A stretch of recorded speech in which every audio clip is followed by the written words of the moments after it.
Into the structure of the circle around the south, hit my target. See that big goal. As well as understanding the dynamics of. I want to ask you a question today. This is John Hardy giving you the business tip of the day so you can do business better. G'day everybody, it's John Hardy with you, answering questions from business people around the world. This is from Sandra and Joe in Brisbane, Queensland, which is on the east coast of Australia. And they're asking an interesting question about what happens about client interaction. And this client comes across as that they know everything about their business, which is wedding planning. And they're asking, how do you actually deal with a client doing that to you?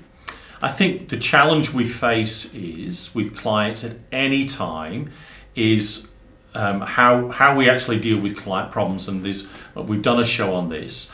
I would actually ask you to think about how you might pose what you do as questions for this person that's coming to you to say, and I think in the industry that you're in the wedding planning industry, is one that you're going to potentially have this on a repeated manner. So one of the things we have to figure out to do is what's going to be our process when people come and ask all the questions and come across that they know more than what you do, is what is going to be your process to handle that question. So I would ask you to ask them questions to clarify all the information that they know about, because what they might be doing is they might be a great asset to you and a great insight to you.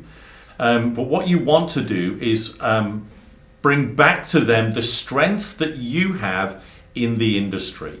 So here's what we will always do in these kind of situations. We'll either fight or we will flight. And both of those are lose-lose for you, lose-lose for your client, lose-lose for your business, lose-lose for your future. What I want you to understand is change the word to flow. How can you flow with this context?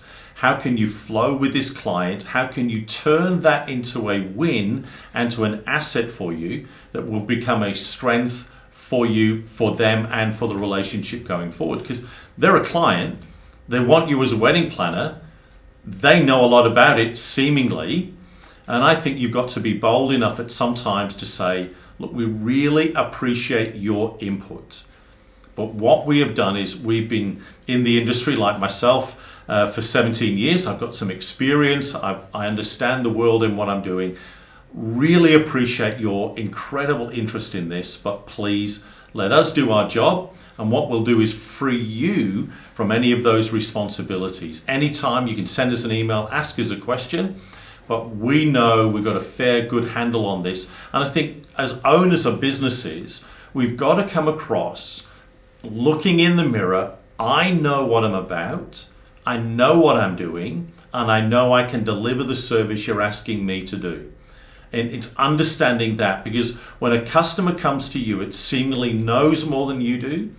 They're seeing whether you are actually picking up on your confidence. And you've got to turn that around and say, look, I am confident. I know who I am. I know what the business is about. Let us do what you've actually engaged us to do, and you can relax. And that's what you want to do. You want to disarm them. You want to take the emotion away. You want to take fight or flight, and you want to create a really good flow between you and them, and let that help you. But be interested in them. Be kind to them. Be courteous to them. All of those really good attributes, because they are a client and they want to engage. Have a go at that. See how that goes. Get back to me with any more questions. This is John Hardy helping you answer questions that you challenge so you can do business better. Into the structure of the circle around the south, hit my target. See that big goal. As well as understanding the dynamics of. I want to ask you a question today. This is John Hardy giving you the business tip of the day so you can do business better.